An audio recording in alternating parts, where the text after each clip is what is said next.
Alex here with part 63 of the My Docket series on child custody and visitation. As with my previous videos, I'd like to take this opportunity to direct my viewers to part 0 if you haven't seen it yet. That's the video that contains the detailed disclaimers and the underlying purpose of the series. Two things that I will glaze over are, number one, I am not in the middle of this right now. My case is completely and totally over. It's closed. It cannot be reopened, and that's because my ex's parental rights have been terminated. Number two, the nutshell version as to the purpose of the series is to give my viewers a gigantic example of my 8-year-long high-conflict child custody ordeal from beginning to end in chronological order. My mindset at this point was, I discussed it a little bit in my previous video. I was dismayed, I was upset, and I knew for certain that she was going to continue to do what she was doing, seeing that order denying. And that's exactly the type of person that she was. When these conflicts would go before the court and she would win, she would get much, much worse.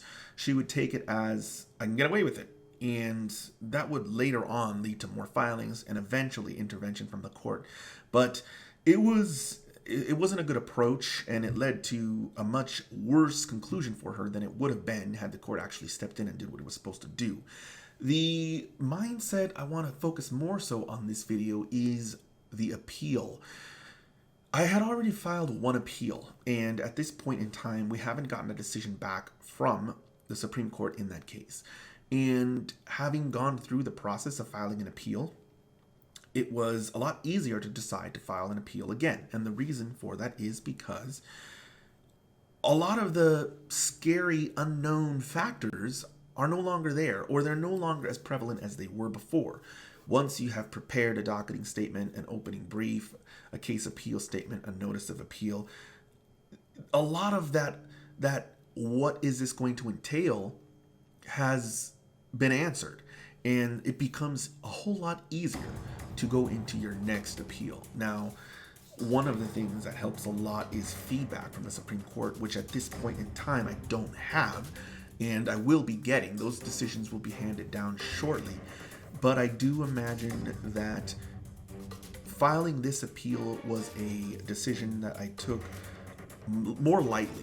And that would be because of the fact that I had an idea of what to expect to at least get to the point of getting a decision.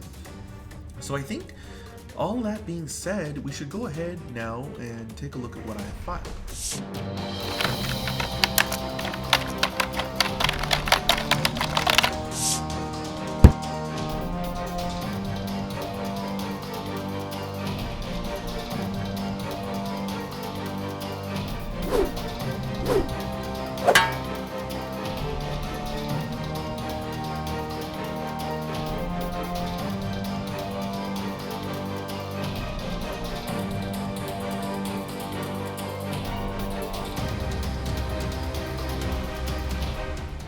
Here we have the Notice of Appeal. This is the number one most crucial document when it comes to filing an appeal, because this is the document that gives the Supreme Court jurisdiction over the case. Well, more specifically, over the issues that you're asserting were entered in error. And you cannot, or I cannot, underline this enough. If you don't get this portion of the process right, the Supreme Court can't do anything to help you. And that's not because they don't want to, but it's because you have not given them the power to help you. This is a very confusing thing for a lot of people. A lot of people think judges can do whatever they want, and the Supreme Court, being supreme, can definitely do whatever they want, but it's not true. They need to have jurisdiction over your case to have the authority to take action. And the Notice of Appeal, when properly filed, I should stress, gives them the jurisdiction that they need to take a look at your case and to see whether or not the judge made a mistake. The other thing that I'd like to mention is that the filing of the Notice of Appeal does not just vest jurisdiction of your case with the Supreme Court, it also divests the lower court of any jurisdiction over your case. And I should clarify, it's jurisdiction over the specific issues that you have filed an appeal on. So let's just say, for simplicity's sake, you filed an appeal on a child support order. The court would still have the authority to do other things in your case. Anything that's basically not related to child support, the lower court would still have jurisdiction over. But the child support issues, if they were to come up again in your case, things could get a little bit hairy. There are ways to deal with getting a decision on something that the lower court doesn't have jurisdiction over, but those are a little bit complicated, and actually have dedicated a video to that topic. That video is titled Jurisdiction Divested on Appeal. So if you'd like to learn a little bit more about those technical details, definitely watch that video. The Notice of Appeal doesn't need to contain a whole lot of anything, so right away this isn't good. I don't know why it's all these pages. This is not right. It should just contain a very simple statement at the top indicating that you are appealing from a very specific order to a very specific court. So typically the Supreme Court of Nevada. Other states, you may have multiple different courts of appeal, and so it might be a little bit trickier. But in Nevada, you identify the document, which I have done here in the first paragraph, order denying motion, and then I should be identifying the court, which it looks like I have done in the next sentence, Supreme Court of Nevada. That's the end of it. That's the beginning and the end of the notice of appeal. It shouldn't have anything else in it, at least not in Nevada. So I'm not going to spend a lot of time going over the other portions of the notice of appeal because these are not supposed to be here. Statement. I'm appealing the district court's decision on multiple grounds. The court stating in its order... Okay, yeah, this stuff needs to be in another document. It's called... Well, it should be in the brief, but it could also be in the docketing statement, which is going to come up later in the case. I guess potentially, if it's very brief, it could be in the case appeal statement, but this is not a case appeal statement. This is the notice of appeal. So I'm not going to spend any time going over this. As I've mentioned to my viewers, this is improper. Everything here underneath the statement shouldn't be here. And this is the information, which, as I mentioned in my previous video and on a number of occasions, indicates to the clerk of the court that the document doesn't contain a social. Certificate of service by mail, which is indicating to the court or the judge, whoever reviews it, that I have given this document to my ex, not personally this time, but I placed it into an envelope and mailed it to the law firm instead. I do want to mention that this manner of attaching or including the certificate of service at the bottom or the last page of a paper or pleading is the better way to do it, in my opinion. That way you don't have a second filing. That way the docket isn't as bloated as it would be. And I think up to this point, a lot of times, I don't do this. A lot of times I just file a separate certificate of service or proof of service. Eventually, as I've mentioned previously, I do follow this pattern. And going forward, I'm not sure if it's in 2011 or 2012, I always will include the certificate of service in the paper itself that's being filed. I don't file it as a separate document. I get more and more efficient over time.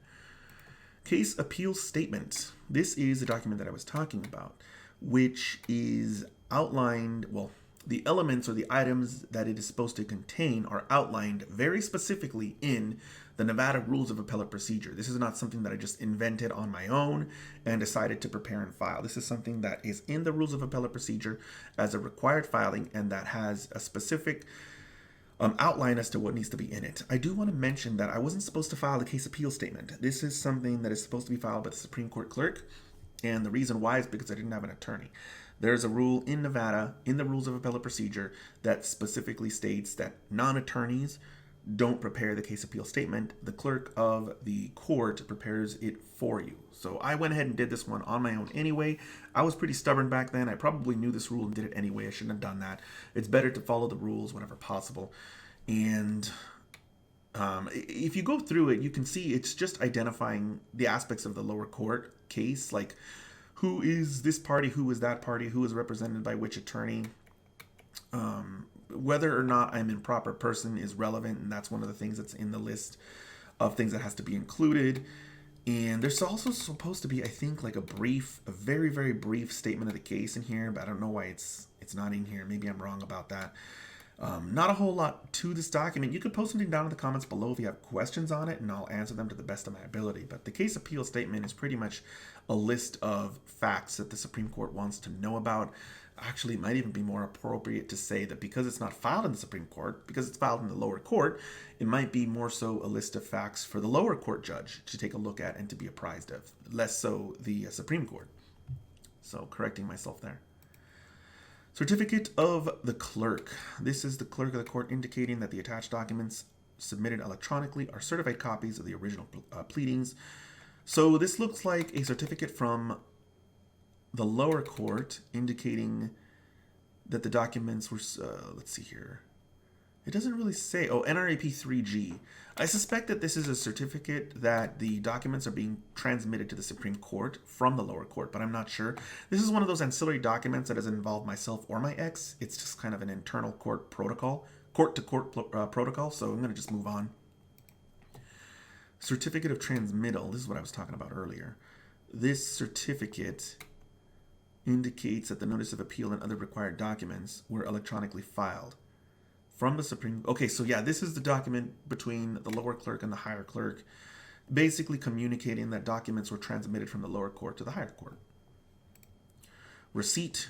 This is probably the clerk of the Supreme Court giving a receipt to the lower court that they have received these documents, the filing fee and the notice of appeal. It's nice. Oh, take a look here. The filing fee will be forwarded by the district court to the Supreme Court. That means I had to pay $250 to file that appeal. So that's just something I want to let my viewers know, that the cost of filing an appeal in Nevada is $250. That may have changed now. This is way back in 2011, and I haven't filed an appeal in a long time. Next, we have the receipt for documents. This is the, I guess, oh, the $250 check. Okay, that makes more sense.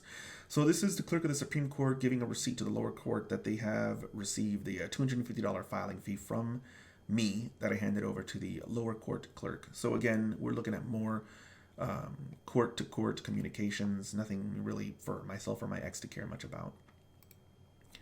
Certificate of the clerk, record on appeal. This is the clerk indicating, the lower court clerk indicating that the record on appeal has been transmitted to the Supreme Court of Nevada. The record on appeal, for anyone that's wondering, is all of the documents on file that are relevant to the appeal. Most likely, this is every single filing in the case, and that's because there are rules of appellate procedure that indicate that when a non-attorney files an appeal, the entire record of the lower court has to be sent up to the Supreme Court of Nevada. When you have an attorney on an appeal, that doesn't happen. Instead, the attorney will prepare what's known as an appendix. Notice of non-availability by my ex's attorney, indicating that she won't be available between March 15th and 31st. She's probably taking a vacation or something. Not much to mention. I've gone over these before, and in fact, I have a video dedicated to notice of non-availabilities, or notices of non-availability. So go ahead and take a look at that video if you'd like to learn a little bit more about what is implicated when an attorney files something like this. Certificate of mailing. So the lawyer is indicating that she mailed this document to me. And that's, of course, allowed under Rule 5. Going into the aftermath, I have filed, let's see here, a notice of appeal and case appeal statement. I don't believe I filed anything else, so that's going to be 2 documents. One of them is not a free filing. I had to pay $250 in costs. My ex only filed the notice of non-availability. That's a free filing, so she incurred $0 in costs. I didn't have an attorney, so I incurred $0 in attorney fees. My ex's attorney, I don't imagine, would have spent a lot of time reviewing these documents. Looks like 1, 2, 3, 4, 5 of those documents were certificates and receipts between the Supreme Court and District Court clerks. I'm going to put each of those at 1 minute, which comes to 5 minutes. The case appeal statement and the notice of appeal were very short, very to the point documents. I'm going to say that those combined were 5 minutes, so we're looking at 10 minutes so far. The notice of non-availability, it's another one of those boilerplate documents that was prepared by my ex, though, so I'm going to put that one at 5 minutes as well. So we're looking at 15 minutes, which is going to come to $62.50 in attorney fees. As with my previous videos, if you have any questions, feel free to post them down in the comments below, and I will see you guys next time.